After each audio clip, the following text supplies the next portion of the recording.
I made $5,700 designing art for the NFT collection. In a month. What's going on? When I was 20, I got my first job, making furniture in a factory in my home country of Poland.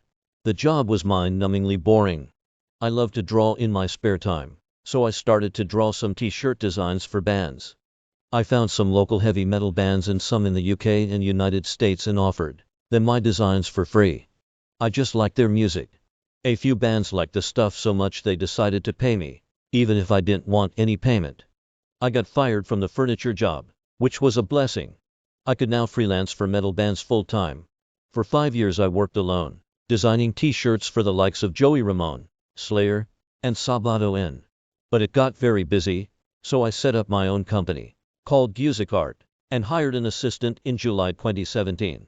Every 6 months, I needed to hire someone else. I built up a team of 5 assistants who were able to create and manage the design process for t-shirts. By October 2021, my t-shirt design business was making $15,000 a month. In October 2021, people started contacting me to ask if I could produce NFT collections as well as t-shirts. I hadn't done anything like that before, but the process seemed similar to making the designs for t-shirts. I published an advert on Fiverr saying I could produce the artwork for NFT collections for people. My prices started around $1,300 for one unique base illustration, and 100 NFTs from that, with around 10 different traits. They go up to around $7,250 for 10,000 NFTs and 100 different traits. I put an official advert up on Fiverr on October 13th. The next day, I had 1 customer. Then things started to snowball. By November 10th, I had 18 new NFT clients from Fiverr alone, and more from other platforms. Right now, I have around 110 orders, about 80 of them are NFTs. We're responding to around 100 or 150 messages every day asking about NFTs.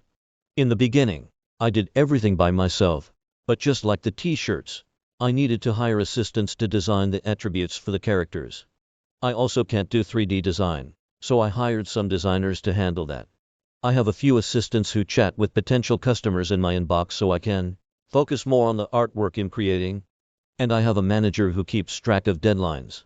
I want to give all my employees the job security I didn't have starting out.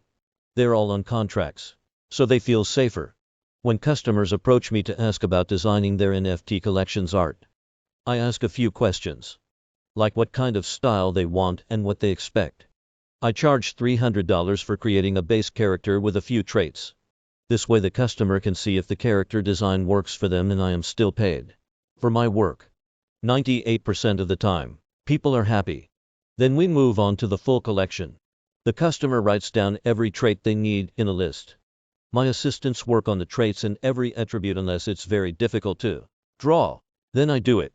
We work until we've got 100 traits completed alongside the base character, which we aim to do within 14 days. Then we take all the artwork and run it through a Python program we bought from a developer that generates 10,000 NFTs from 100 traits. We also record the rarity of each NFT through that collection, very important information for when the NFT is minted. In December 2021, I made around $57,000 from designing the artwork for NFT collections. Just a month before that, I was worried the market would collapse. It was expanding so quickly. I'm making my own NFT project called The Apes of Tomorrow. It's a project that will include books and audio books for children that teach them about empathy. I have a strange relationship with NFTs and cryptocurrency. I'm not a fan of people who are creating NFTs just to produce pictures and turn a profit. Although it's very early to join the NFT market, I think if you invest in a project that has long-term ideas and applications, it can be worth it.